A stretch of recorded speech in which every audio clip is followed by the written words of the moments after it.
for Pacifica Radio, February 9th, 2014. I'm Scott Horton. This is Anti-War Radio.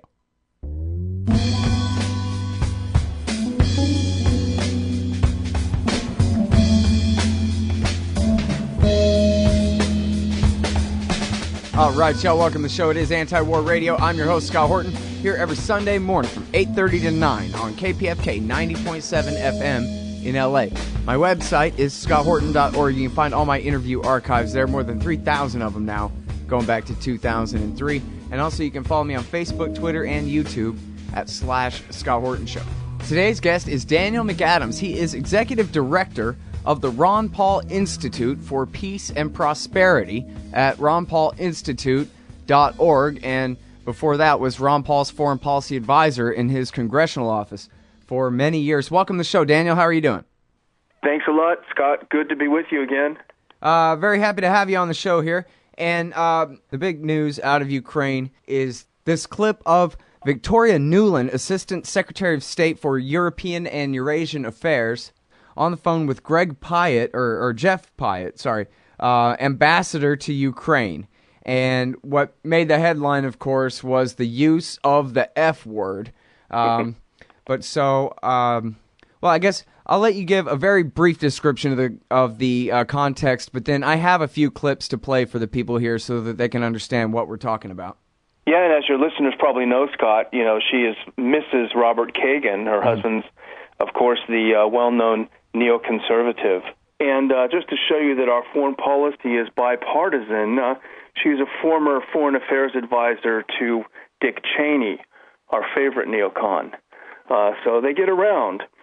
But what happened, and probably a lot of people have heard about it now, but there was a phone call made between Assistant Secretary Nuland and the U.S. ambassador in Ukraine, during which they discussed in incredible detail the future makeup of a post-coup Ukrainian government. And what's interesting is they threw the names of the opposition leaders around in a very casual way, as if they knew them very intimately through a long period of acquaintanceship. Klitschko was Klitsch, and this sort of thing. But it was, there's nobody who can listen to this clip and not see that this is not just the U.S. meddling in Ukrainian affairs, fiddling around with this or that. This is a deep attempt by the U.S. to have control over the future Ukrainian government after the overthrow of the current regime. Oh, they're certainly talking about the place like they own it. Not even the 51st state, but maybe just a county in a state that they own somewhere. Let's listen to a couple of these clips here real quick, Dana. Okay. I think Yats is the guy who's got the economic experience, the governing experience. He's the guy, what he needs is Klitsch and Tony Book on the outside. He needs to be talking to them 4 times a week. I just think Klitsch going in, he's going to be at that level working for Yatsenyuk. It's just not going to work. Yeah, no, I think that's right. Okay, good. Well, do you want us to try to set up a call with him as the next step? So again, that's just sort of the context, the tone of voice here. Yeah, well, and they're talking about 2 different guys from their side, right? The opposition, who the current president of Ukraine has tried to compromise and invite them into the government. And so they're talking about, in which order they ought to join the government and in which rank these 2 different, basically frontmen of theirs, correct? Yeah, in a way, but they go beyond that even. They're talking about putting together a deal and talking about pulling in Ban Ki-moon or someone from the UN to, quote, glue the deal. Mm-hmm. Here's that clip right here. Okay. I can't remember if I told you this or if I only told Washington this, that when I talked to Jeff Feltman this morning, he had a new name for the UN guy, Robert Seri. Did I write you that this morning? Yeah, okay. I saw that. He's now gotten both Seri and Ban Ki-moon to agree that Seri could come in Monday or Tuesday. Okay. So that would be great, I think, to help glue this thing and have the UN help glue it and, the EU. No, exactly. And I think we've got to do something to make it stick together, because you can be pretty sure that if it does start to gain altitude, the Russians will be working behind the scenes to try to torpedo it. Mm-hmm. Okay, very politely censored by your gracious host here. Well done. Victoria Nuland, again, the Assistant Secretary of State for European and Eurasian Affairs. She's on the phone with the American ambassador to Ukraine, and she's saying, F the EU. I talked with Ban Ki-moon, and he's going to send over, I don't know who this guy is, if you know who he is, and he's going to go over there, and he's going to work our magic in Ukraine, because we're tired of waiting around for the EU to get the regime change done, is basically what they're saying there, correct? Yeah, exactly. And this Feltman that she talks about is at the UN now, but not long ago he was in the State Department. So this just goes to show how the U.S. really does run the United Nations. You know, look how Ban Ki-moon, when the U.S. said jump on the Iran invitation to Geneva II, they said how high, you know, i.e. they rescinded the invitation in the same day that they had extended it. So here you have a senior State Department official sliding over to the UN and helping to, quote, glue this deal that they're putting together in Ukraine. Mm-hmm. So and then I got one more clip here, and then I really want to give you free rein to explain the context of this as much as you want. We can get into the whole Cold War with Russia and everything, but just so that people understand the context here, I think the end of the conversation is sort of the cherry on top for, you know, this isn't just a couple of State Department flunkies talking. These are two of the very most powerful people in the State Department, or certainly she is, and she's talking to the Ukrainian ambassador, the guy in charge running this, you know, that part of the operation anyway, and they're saying, oh, don't worry, we'll get the vice president to come in, and they'll do what he says. We'll make sure. So on that piece, Jeff, when I wrote the note, Sullivan's come back to me, VFR, saying you need Biden, and I said probably tomorrow for an attaboy and to get the deets to stick. So okay. Biden's willing. Okay, great. All right. Thanks. So Biden's willing. And again, what exactly is it that they want Biden to give attaboy to who for doing what now again, Dan? Well, the entire context is not clear, but it sounds to me like, you know, this organization of opposition leaders and how they see them working together, some sort of a deal. You know, there are, among some of the opposition parties, there is some tension. All seem to me at least to be quite extreme, certainly by our standards, but some are more extreme than others. And you have personalities. The Europeans, especially the Germans, are a lot more favorable toward Vitaly Klitschko. And the U.S., at least from listening to this and from other things that I've read, seems somewhat reticent about him as sort of the top guy. So, you know, it's sort of ironing out the details. The assumption is that they're going to get the overthrow, and we'll have this in place to take power afterward. Mm-hmm. All right, now, so let's rewind a little bit to last November and how the current controversy broke out. I guess as far as I know, there's still people out in the streets protesting and rioting and who knows what. But what exactly, you know, back up a little bit, broader context here. Sure. Well, you know, back in November, there was a surprise decision by President Yanukovych to postpone signing the association agreement with the EU, and that would have brought Ukraine into sort of a free trade bloc with the EU. What hasn't been much reported is that what Ukraine wanted was to have a sort of the best of both worlds. In a way, they wanted to have some sort of a free trade deal with Russia as well as with the EU. And, you know, sounds good to a lot of people, you know, because Ukraine is in a very, interesting and strategic position. But the EU said, no dice, you've got to, you know, it's our way or the highway. So he hesitated, and right at this hesitation, and, you know, it's not for me to say whether it was a good deal or a bad deal. The EU offered, maybe a couple $100 million. Russia offered $15 billion. But the other component, and this is Professor Stephen Cohen, you probably know who he is, up in New York. He did an interview with Democracy Now! Last week, which was very interesting. He pointed out, and I hadn't seen anyone else do this, he pointed out that the agreement with the EU also contained language that would have brought the Ukrainian military in line with NATO military. So they didn't really want that to get out as much. But that brings a whole new wrinkle to this idea that it was just a little trade deal. This is bringing NATO troops, basically to Russia's border. Well, and that might explain why the Russians were willing to pay so much to have them break the deal? That could be part of it. That could be part of it. It was, Ukraine is obviously in need of a pretty serious bailout. Its prime trading partner is Russia, and there was the deal to buy Ukrainian bonds and this sort of thing, prop up the currency. But whatever the case, last minute decided I'm going to hesitate on this, and as if by magic, these mobs appeared in the streets.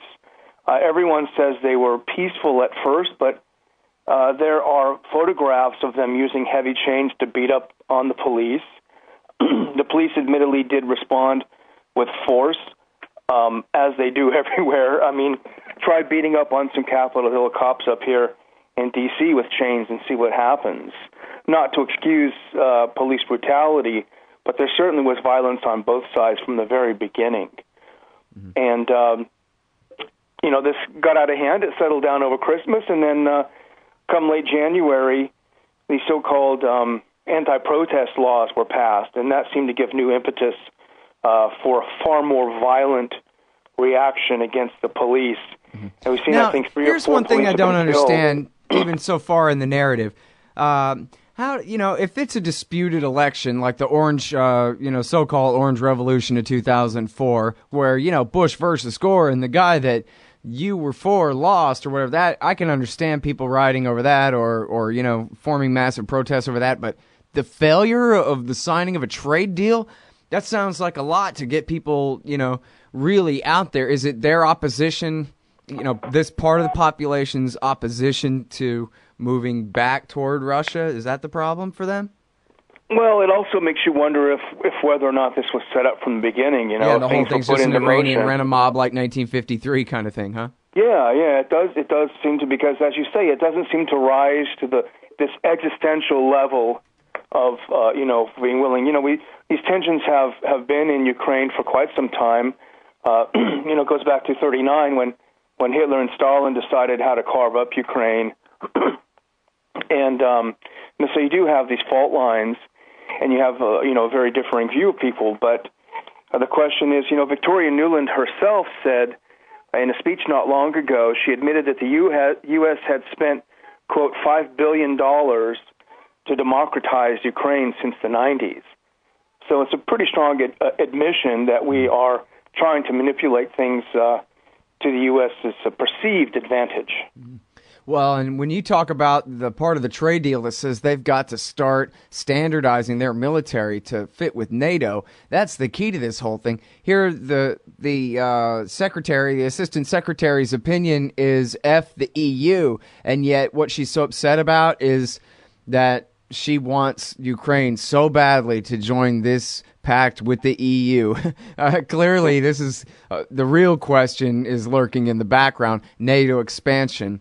Which I had thought, Dan, that they had backed down from that goal as it's, completely insane and makes no sense whatsoever. They've already got Poland. They're already up to Russia's border in a few places, and they know that the Russians have a real thing about Ukraine there. Why push it, really? Sure. Well, we saw this in 2008 with Georgia, too, though. The U.S., thank God Georgia wasn't in NATO at the time. But, there have been people, John McCain being chief among them, but certainly a lot of the neocons want Georgia in NATO.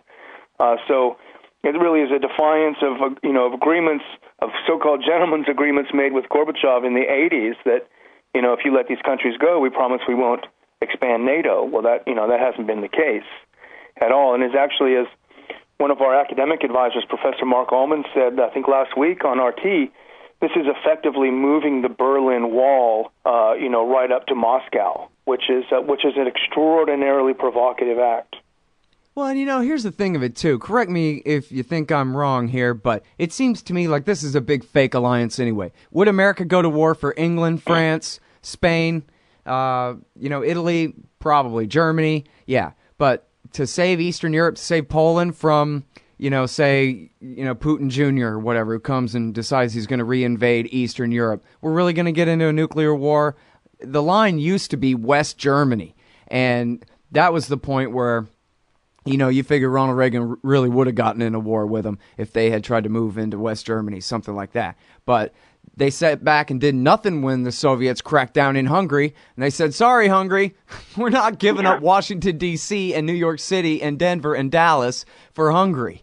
It's sorry fact of geography for you, pal. So really, this whole NATO alliance is, or I don't know, do you think that's really changed? Do you think they would, get into a war for any of these, Baltic states and European, Eastern European nations? Sure. On the other hand, nobody thought Austria, Hungary, and Germany would go to war for Sarajevo. Nobody thought, the UK and France would go to war over Poland in 1939. So these things can happen, and also miscalculations can cause wars as well. Yeah. And they have almost caused many wars, and they may well cause this one. So it's, I think there's certainly a very good possibility that this could happen. And look at the U.S. arrogance, and you can hear arrogance in every word of this tape, but you can see arrogance in the U.S. foreign policy from Libya to Syria. Look at the Libya UN Security Council resolution. We told the Russians, oh, don't worry, this doesn't include force. Don't worry. And then, the ink wasn't dry when we were bombing already. So combining the two, I think something could be said for that. Yeah. All right, it's Daniel McAdams. He's the executive director of the Ron Paul Institute for Peace and Liberty at ronpaulinstitute.org. And speaking of Syria, I was wondering if you could give us your take on the recent talks in Geneva. I had thought, there were some tea leaves to be read or something that I had thought indicated that they had sort of kind of at least come to their senses and figured that, the best that, and I mean the American, foreign policy departments up there, the best that they could hope for would be sort of a long-term, low-level civil war, but certainly not an outright victory by those attempting to depose Assad, who are, ultimately, they're basically the Sunni-based insurgency from Iraq, and the worst of them, the prisoner beheaders and the suicide bombers of marketplaces and that kind of thing. And then they go to Geneva, and John Kerry says, Assad must go from the very get-go when he knows that's the deal killer. Yeah. I guess I was just wrong in the first place, huh?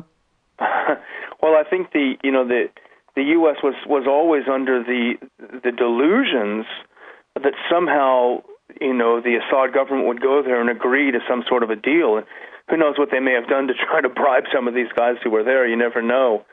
But it was clear to, I'm sure it was clear to you, but it was, it seemed awfully clear that this was an absurd deal, and that, as you say, that what they should have been able to hope for were a few of the minor things that they were discussing, some relief to some of these besieged cities and some gestures. But, these sides are nowhere near being close together, So I just don't see the point of it. I never saw the point of it. And besides, the opposition was represented by a tiny microscopic faction that had absolutely no say on the ground as far as what happens. They didn't control the troops. Right. Yeah, this is, I think, the best I can tell, like, for example, talking with David Enders from McClatchy Newspapers, where in the Iraq War, you really had the Sunni tribes of the Anbar province doing the fighting, and what was called Al-Qaeda in Iraq was really, 2 or 3% of them, and mostly the foreigners from Saudi Arabia and Syria and Libya who had come there to help fight.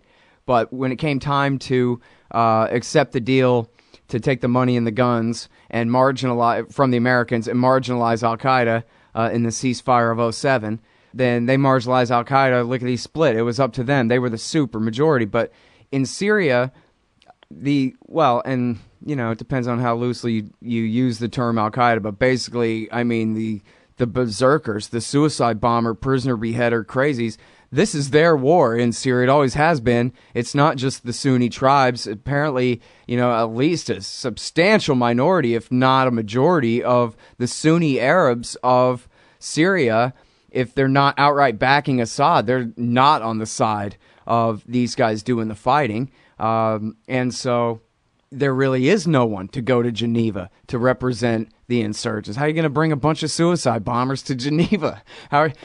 Prince Bandar can put his shock troops in Syria, but he can't take them back out again. Who can? Ayman al-Zawahiri can't even tell them what to do. Dan? Yeah. No, that's absolutely true. You can only wash these guys up so much and put them in a suit. if people saw the real face of them, they'd be shocked.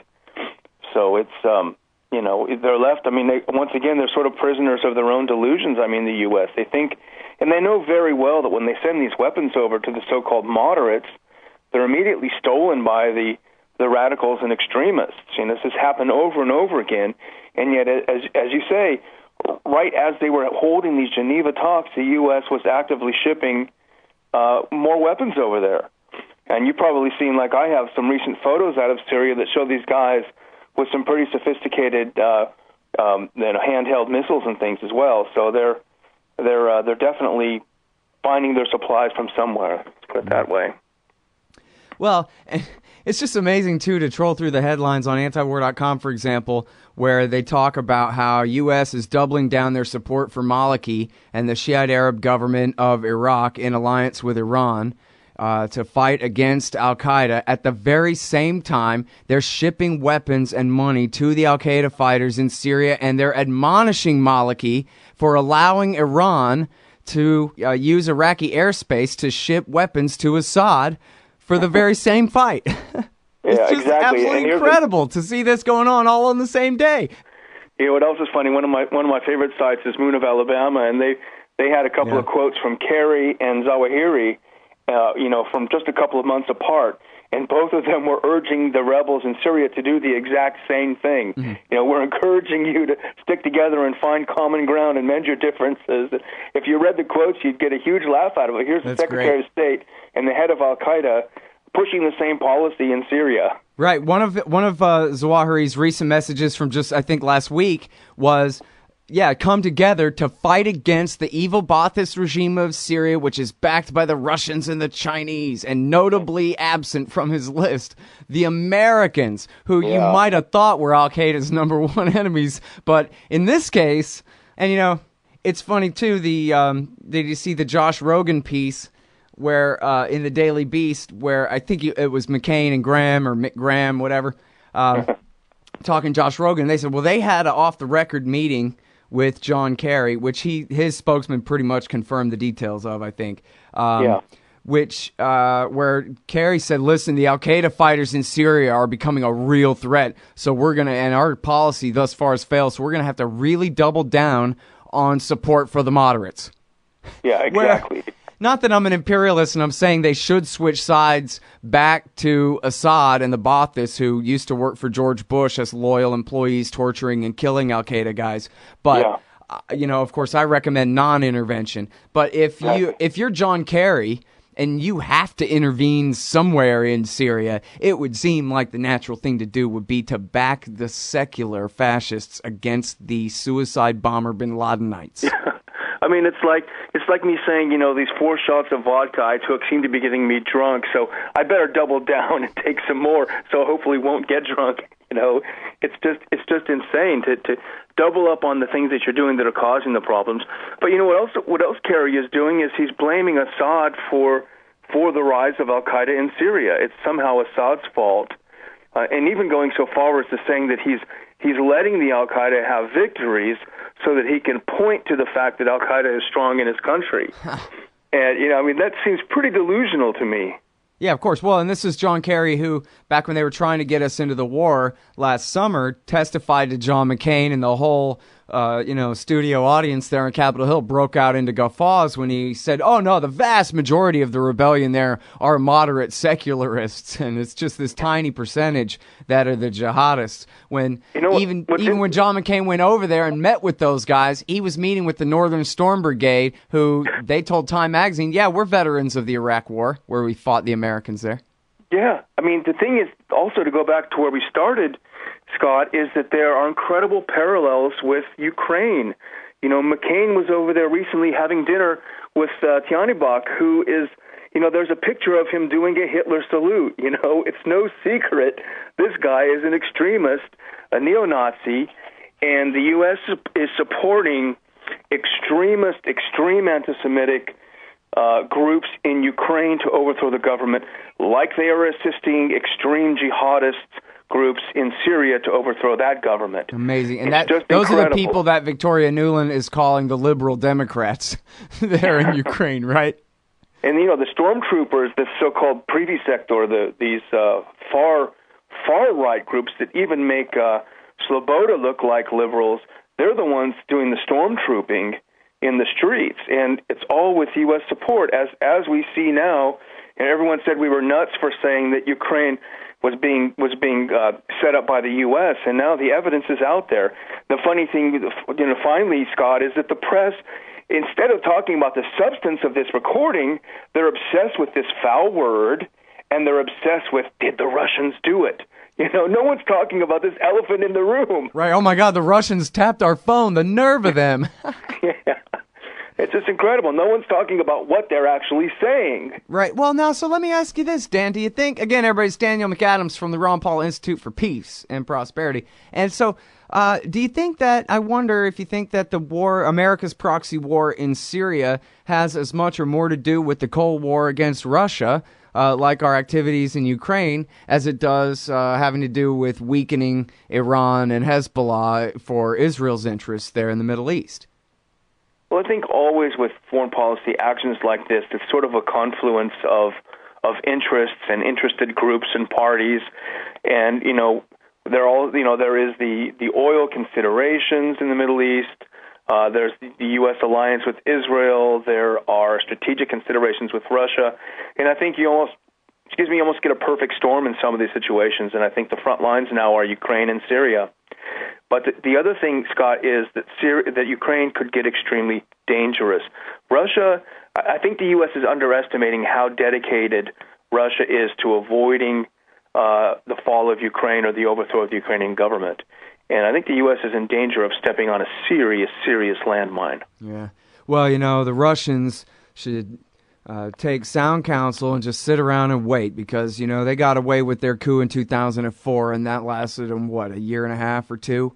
And the Russians, come on, it is their backyard and not ours. And so ultimately, they should be patient rather than having a war.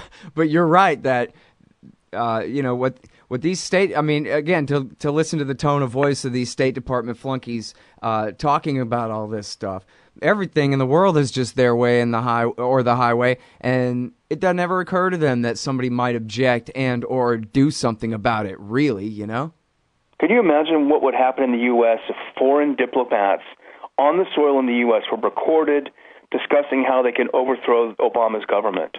It's no one ever stops to think, well, what if the shoe were on the other foot? Yeah, or overthrowing Canada's government in order to undermine the U.S. and that kind of thing. Yeah. It wouldn't be tolerated. I often wonder why Ukraine lets these people into their country. Tell Victoria that her visa is expired. Stay home. Keep your cookies with you. All right, now we're almost out of time, so just real quick, place your bets, make your odds. What chances are you given a final deal on Iran's nuclear program? Oh, that's a tricky one. That's coming out of left field. Less than 50-50? I shouldn't be so pessimistic. But you know what? It doesn't matter, because the sanction regime is breaking down. The Swiss, the French, the British, everyone wants to do business with Iran right now. Mm-hmm. So in some ways, it's irrelevant. Very good point. Good place to end it. Thank you very much for your time on the show today, Dan. I appreciate it. Thanks, Scott. Everybody, that is Daniel McAdams. He is the executive director of the Ron Paul Institute for Peace and Prosperity at ronpaulinstitute.org. And that's Anti-War Radio for this morning. Thanks, everybody, very much for listening. I'm here every Sunday morning from 8:30 to 9 on KPFK 90.7 FM in LA. My full interview archives can be found at scotthorton.org, and you can follow me on Facebook, Twitter, and YouTube at /Scott Horton Show. See you next week.